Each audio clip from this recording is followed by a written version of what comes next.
Hello students, welcome back to another video of maths. मेरा नाम है सुमित राजपूत और आज के इस वीडियो के अंदर हम सीवस थ्योरम का प्रूफ देखने जा रहे हैं। और हम ये भी देखने वाले हैं साथ ही में कि हम सीवस थ्योरम का यूज़ कहाँ कहाँ करने वाले हैं। और साथ ही में सीवस थ्योरम का हम ट्रिग्नोमेट्रिक फॉर्म भी देखने वाले हैं। और जैसे कि हमें पता है कि जो सीवस थ्योरम होता है, हम उसका बहुत जगह जो कैलकुलेटिव प्रॉब्लम्स होती है उन जगहों पर हम इसका यूज़ कर पाते हैं। तो जो CMI और SI का जो एंट्रेंस टेस्ट होता है उसके अंदर भी इससे रिलेटेड कभी कभी प्रॉब्लम्स आते हैं। तो ये CMI और SI और साथ ही में IIM तीनों के लिए काफ़ी इंपॉर्टेंट प्रॉब्लम जनरेटर टॉपिक बन जाता है। तो हम यहाँ पे क्या करने वाले हैं कि आज के इस लेक्चर के अंदर हम सीवस थ्योरम और उसके ट्रिग्नोमेट्रिक फॉर्म दोनों का प्रूफ देखने वाले हैं और हम ये भी देखने वाले हैं कि हम इसका यूज़ कहाँ कहाँ कर सकते हैं। So let's get started without wasting any time. तो सीवस थ्योरम का स्टेटमेंट क्या बोलता है कि late AX BX CZ be serials of a triangle ABC. They conquer if and only if BX over XC times CY over YA times AZ over ZB is equals to 1। इसका मतलब क्या है कि अगर आप ये मेरा ट्राइंगल देखेंगे ABC ट्राइंगल, इस ट्राइंगल के अंदर क्या हो रहा है कि जो मेरी AX है वो मेरी एक सीवियन है, BY एक सीवियन है मेरी, एंड CZ इज माई सीवियन। अगर ये सारी की सारी सीवियंस मेरी एक पॉइंट पे कॉन्कर होती है, मतलब कि एक पॉइंट पे इंटरसेक्ट करती है सारी की सारी सीक्वेंस, लेट से वो पॉइंट पी है, तो यहाँ पे क्या होगा कि जो रेशियो होने वाला है BX over XC times CY over YA times AZ over ZB, ये मेरा क्या होने वाला है, इन सारे रेशियोज का प्रूफ कितना होने वाला है, 1 होने वाला है। ये हम प्रूफ करने वाले हैं। ओके, तो जो इसका प्रूफ है हम वो किस चीज़ से लेके आने वाले हैं, जो एरिया का रेशियोज होता है हम उससे इसका प्रूफ लेके आने वाले हैं। तो उसके लिए हम क्या करेंगे, सबसे पहले let me increase this side. So now हम सबसे पहले यहाँ पे क्या करने वाले हैं, अब हम यहाँ पे क्या यूज़ करने वाले हैं कि जो दो ट्राइंगल्स जिनका बेस एक रेशियो में डिवाइडेड होता है और उनकी हाइट सेम होती है, तो जो उनका एरिया का रेशियो होता है वो भी उनकी बेस के रेशियो के बराबर हो जाता है। तो मैं यहाँ पे क्या लिख सकता हूँ, BX ओवर XC मेरे किस चीज़ की इक्वल है, area of triangle BPX over area of triangle CPX। Okay, because area of triangle BPX क्या होने वाला है, this is equals to half into base क्या है BX, और हाइट इसकी H1 मान के चलता हूँ।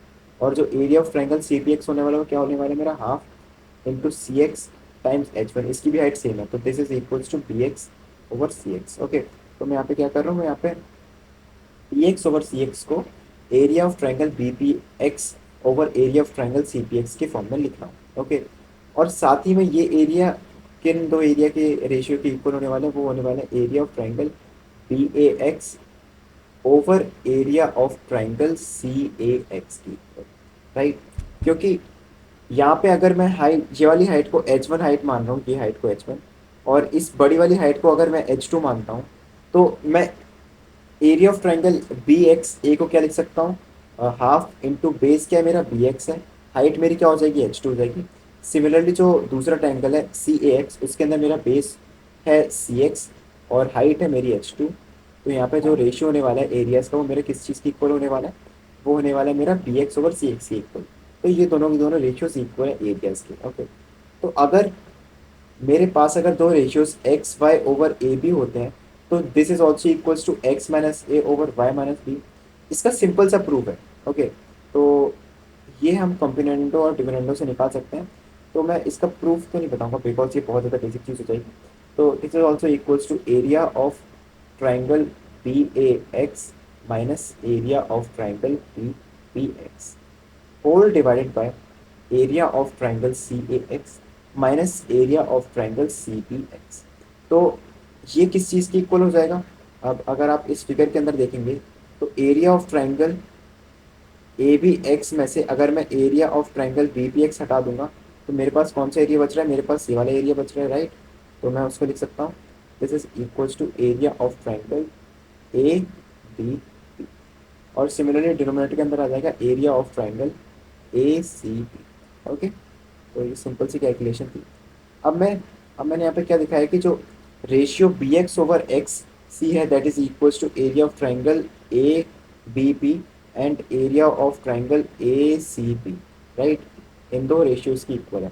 तो अगर मैं यहाँ पे अगर मैं अपने रेशियो CY ओवर YA लेता हूँ, तो मेरा सिमिलर तरीके से मेरा किस रेशियो की इक्वल होने वाला है, area of triangle BAP over, sorry, this will be equals to area of triangle BPC over area of triangle BAP। और जो लास्ट वाला रेशियो है वो मेरा किस चीज़ की इक्वल आने वाला है, लास्ट वाला रेशियो है AZ ओवर ZB। तो AZ के सामने जो ये लेंथ है इसके सामने ये ट्राइंगल है, तो ये हो जाएगा area of triangle CPA over ZB क्या है, ZB के सामने होगा triangle area of triangle CPB। तो अगर मैं इन तीनों रेशियोज को मल्टीप्लाई करता हूँ, ओके, अगर मैं इन तीनों रेशियोज को मल्टीप्लाई करता हूँ BX over XC times CY over YA times AZ over ZB, वो मेरे किस चीज़ की इक्वल आ रहा है, that is equals to area of triangle ABP over area of triangle ACP times, अब ये सेकेंड वाला रेशियो लिखने वाला हूँ मैं, area of triangle BPC over area of triangle BAB। Okay, and जो लास्ट वाला ratio that is equals to area of triangle CPA whole divided by area of triangle CPB। तो अगर आप यहाँ पे देखेंगे तो जो ये मेरा फर्स्ट वाला रेशियो इससे कैंसिल आउट हो रहा है, ACP is getting also cancel out and last one is also getting cancelled out. So product of all the ratios is equals to 1. So this implies that BX over XC times CY over YA times AZ over ZB is equals to 1. Okay, तो ये सीवास theorem का काफ़ी easy proof था। तो अगर आपको इस proof को खुद से एक बार ट्राई करना तो आप वीडियो को क्या कर सकते हैं, कंप्लीट करने के बाद कुछ टाइम बाद आप इस प्रूफ को खुद से अप्रोच करने की कोशिश कर सकते हैं। उससे क्या होगा कि आप रिकॉल कर पाएंगे कि आपने क्या चीज़ देखी थी वीडियो के अंदर। तो उससे क्या हो कि अगर आप सेम चीज़ को 2 बार रिकॉल करते हैं तो उससे वो चीज़ आपको जल्दी याद होती है।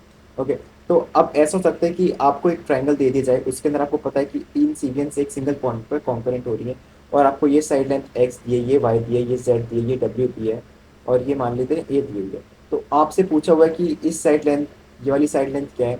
तो इस तरीके से चीज़ मतलब क्वेश्चन फ्रेम कर सकते हैं। ओके, तो एक और तरीका है क्वेश्चन फ्रेम करने का, आपको बोल देंगे कि जो बी सी है that is parallel to Z Y, and जो तीनों तीनों सीक्वेंस है वो एक पॉइंट पर कॉन्करेंट हो रही हैं, और आपको ये प्रूव करना होगा कि जो एक्स है वो क्या है, x is mid point okay of this. तो इस तरीके से ये लोग क्वेश्चन फ्रेम करते हैं सीवास थ्योरम के ऊपर। और कभी कभी क्या होता है कि सीवास थ्योरम को किसी और टॉपिक के साथ आपको ऐड करके क्या होगा कि आपको और डिफिकल्ट प्रॉब्लम बना के दी जाएगी। उससे क्या होता है कि प्रॉब्लम की हार्डनेस बढ़ जाती है और आपको पता नहीं होता कि इस जगह पे कोई सीवास थ्योरम अप्लाई करना होता है। तो उस तरीके की हम सारी प्रॉब्लम्स हम कुछ एडवांस जब हम आर के लेक्चर्स बना रहा हूँ उस टाइम पे हम वो देखने वाले हैं। तो अभी के लिए आपको उन सारी चीज़ों की ज़रूरत नहीं। And there is also a trigonometric form of Ceva's theorem. उसके अंदर क्या होता है कि अगर मैं इस ट्रायंगल पेपर कॉपी करूँ, सो trigonometric form of Ceva's theorem के अंदर क्या होता है कि अगर मैं ये वाला एंगल अल्फ़ा 1 लेता हूँ और ये अल्फ़ा 2, ये वाला एंगल मैं बीटा 2 और ये बीटा 1, सिमिलरली ये गामा 1 और sorry this is gamma 2 and this is gamma 1, then sine of alpha 1 over sine of alpha 2 times sine of beta 1 over sine of beta 2 times sine of gamma 1 over sine of gamma 2 that is equal to 1। Okay, इसका भी काफ़ी easy proof है। हम इसका किस चीज़ से proof लेने वाले हैं, अब हम यहाँ पे क्या करेंगे, हम यहाँ पे साइन रूल लगाने वाले हैं। ओके, तो साइन रूल की हेल्प से sine of alpha 1 over sine of beta 2 क्या हो जाएगा, that is equals to BP over AP। Similarly sine of ये इस ट्राइंगल के अंदर मैं सबसे पहले मैंने साइन रूल लगाया, अब मैं इस ट्राइंगल के अंदर लगाने वाला हूँ, फिर मैं लास्ट ट्राइंगल के अंदर लगाने वाला हूँ। ओके, तो सेकेंड ट्राइंगल के अंदर लगाऊंगा तो मेरे पास क्या आएगा, sine of beta 1 over sine of gamma 2 that is equals to PC over BP। And last ratio मेरा क्या आने वाला है, sine of gamma 1 over sine of alpha 2 that is equals to AB whole divided by CP।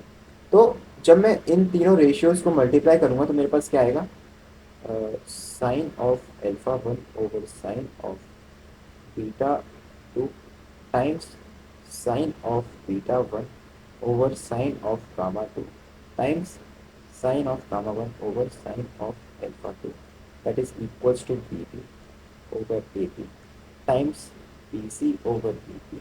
Last one will be AP over CP. So C जो मेरे सारे ratios हैं मेरे कैंसिल आउट हो रहे हैं this is equals to one और मैं इसको रीअरेंज करके मैं अपना मेन एक्सप्रेशन भी ला सकता हूँ तो ये मेरा है trigonometric form of Ceva's theorem का प्रूफ।